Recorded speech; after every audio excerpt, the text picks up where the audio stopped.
Guys finally এখান থেকে যে ছোট্ট ছোট্ট বাচ্চাগুলো রয়েছে এই যে মোচাকে সেগুলো আমরা বাই করে নিচ্ছি এবং খাবো কিছুক্ষণ পরে এটাকে রান্না করবো।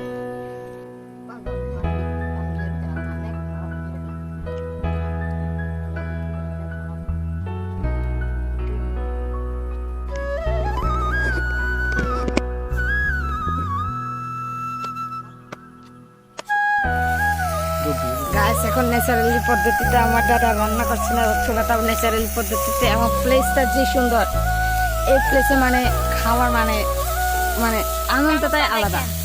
তো দেখেন আর আমাদের যে কি বল চামচ ছিল না যে ভুলে গেছে আনতে, দেখুন চামচটাকে ন্যাচারালি ভাবে তৈরি করা হয়েছে একদম সেই। গাইস একটা আগে একটা ভুল হয়ে গেছিল আমার দাদার যে শয়তানি যে একটার জন্য যদি তেলে আগুন লেগে যেত তাহলে আর তেল মা আগুন লাগিয়ে ওই জায়গা বলো। গাইস এটার জন্য অবশ্যই লাইকটা একটা হতেই হবে না, লাইক কমেন্ট হতেই হবে। সো দেখে ওয়াও এটা টেস্টি হবে যে ওয়াও গাইস।